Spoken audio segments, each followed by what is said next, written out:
E aí galera, Daniel Wildt aqui. Vamos falar um pouquinho sobre Fishball e uma forma de aprendizado emergente. Vamos nessa, vinhetinha. Vamos bater, vamos fazer assim, risadinha. Não, clapping. Então tá, pessoal, Daniel Wildt aqui. Vamos falar sobre Fishball. Fishball é o tal do aquário. É uma das práticas que eu particularmente conheci. Deixa eu pensar quando é que eu conheci o aquário. 2009, eu acho que foi, talvez antes, mas 2009 com certeza, pelo menos o primeiro que eu organizei, vamos chamar assim. E o lance do aquário é uma prática que eu acabo utilizando quando tem bastante gente para conversar. Às vezes você está num grupo de 4, 5, 6 pessoas e você consegue dar a palavra para todas essas pessoas e consegue rotacionar quem está conversando, quem está trocando ideia, quem está no aguardo para poder falar. A gente consegue balancear bem isso daí. Só que muitas vezes não, muitas vezes é muita gente, tem 20 pessoas, 15 pessoas, né? E talvez aconteça até no movimento online, e aí você precisa dar conta, poder trocar ideia com essas pessoas todas, e como que eu faço para que elas não fiquem em silêncio. Então aí as dinâmicas diversas podem ajudar nesse sentido, quebrar em grupos menores, trocar ideia dentro desses grupos, fazer com que a informação possa emergir. E aí eu tenho nessa prática do fishball, né, no aquário, uma forma de colocar essas pessoas, ou algumas delas, para conversar de uma forma mais específica, em cima de um tema ou de uma pergunta, e a gente vai trabalhando a partir desses movimentos aí com a plateia. Então, basicamente é o que? Eu particularmente uso de 4 a 5 cadeiras disponíveis. Tá?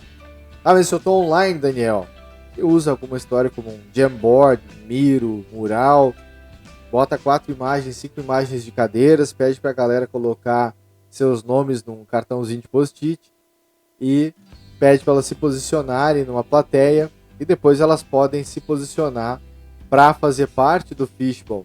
Então qual é a regra? Se você tem 4 cadeiras, você pode ocupar 3 cadeiras no máximo, uma delas sempre vai estar vazia. E quando alguém da plateia senta nessa cadeira que está vazia, uma das 3 pessoas, no caso aí de 4 cadeiras, né? Uma das 3 pessoas que já estavam sentadas, elas têm que sair dali e dar espaço, então, para que outras pessoas, né, possam continuar nessa conversa. Então, sempre vai ter uma cadeira vazia, né?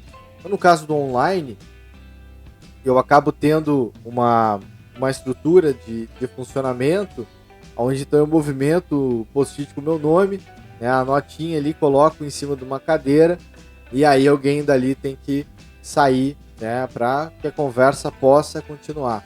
Quem está na plateia não pode abrir o microfone e falar. Se quer falar, você tem que sentar na cadeira, mas eu só queria dizer um comentário de uma frase. Você pode falar depois, ou você pode, dependendo da estrutura do online, é sempre importante ter uma colheita, uma forma de você poder trabalhar essa informação para consumo posterior. Então, normalmente eu coloco alguma forma, ou que as pessoas possam escrever, né? Ou no caso do online, deixar um outro pedaço de espaço, né? Para que as pessoas possam ali colocar suas observações, colocar suas opiniões. Você pode inclusive organizar isso. Eu tenho utilizado até uma estrutura em cima daquela brincadeira de certezas, suposições e dúvidas, aonde eu coloco uma estrutura para as pessoas poderem, a partir do que elas estão ouvindo ali, que elas possam situar o que elas estão ouvindo como uma certeza, uma suposição ou uma dúvida. Porque isso depois, o trabalho segue, né? Eu vou poder seguir trocando ideias sobre esses assuntos e seguir evoluindo sobre eles.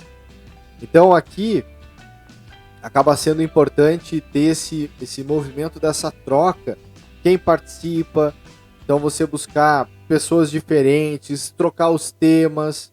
Então às vezes a priorização das perguntas, o modo como isso vai ser feito, pode ser através de uma votação feita antes de começar o fishbowl, ou pode ser justamente quem está interessado, pessoa interessada em iniciar uma nova pergunta, e essa pessoa traz a sua pergunta, e é uma forma também de priorizar por quem está a fim de conversar. Aí você tem que estar entendendo a sua plateia. Se tem pessoas mais tímidas que de repente não querem dar o início, mas depois contribuirão, né? Você pode ter esse balanço, e conhecendo a sua plateia, você pode balancear um pouco disso, pegar uma pergunta que estava pré-selecionada, deixar vir uma pergunta de alguém que está a fim de puxar, e trabalhar com diferentes estruturas, tá? Uma coisa também, o tempo. Então, normalmente eu coloco ali um tempo de 5 a 7 minutos, mais ou menos, para que esse tópico seja conversado. Então, dá umas 2, 3 trocas, mais ou menos, ali, um minuto e pouquinho, cada pessoa dá uma opinião, traz uma informação. E aí você pode escolher seguir mais um ciclo ou não. Essa sequência de ciclo, ela pode acontecer que a plateia vota, pode ser thumbs up, thumbs down, uma coisa parecida com isso, né? Ou você, moderador, tá vendo, o papo tá fluindo, então naturalmente larga mais um, né? Aí avisa ele, ó, mais 5, pessoal. E aí pode ter uma outra combinação que é no máximo tanto. Então no máximo 10, no máximo 14, né? Se for 7 mais 7. E aí você tem uma forma de, naturalmente, aquele assunto vai cessar e outro assunto vai vir. O que você já sabe? Quem participou daquela roda ali são pessoas que você pode buscar depois para seguir trocando ideia. Essa é a parte legal do fishbowl, também nesse sentido. Quer dizer, você teve num momento muito curto ali, de 5, 10, 15 minutos, você já sabe quem são as pessoas dentro da sua comunidade ou da sua empresa que estão interessadas em falar sobre determinado assunto. Isso já é fenomenal, só nessa entrega aí. Então eu considero o fishbowl como sendo uma forma de dar voz para as pessoas, dar espaço, dar escuta, né? E, tá, tudo bem. Pode acontecer de quem está ali no trio ou quarteto que estiver conversando, pode seguir tendo interrupção, pode seguir tendo alguém que está em modo monólogo, né? E aí o que a gente pede muito é que as pessoas conversem entre elas. Então, se tá um trio, a gente conversa entre o trio. Eu não falo para a plateia, eu falo para as outras 2, 3 pessoas ali que estão trocando ideia comigo. E essa é uma forma de garantir que a conversa se mantém naquele núcleo. Então eu não jogo para a torcida. Eu estou trocando ideia com aquelas 2, 3 pessoas que estão, né, ali junto comigo nesse movimento. Então, considero demais o fishbowl. Aqui no comentário desse vídeo vai ter um link para um texto que eu escrevi e também, né, um link para um template que eu montei no mural, que você pode usar à vontade, quiser trocar ideia para dar ideia de sugestões de melhoria ou criar um novo, né?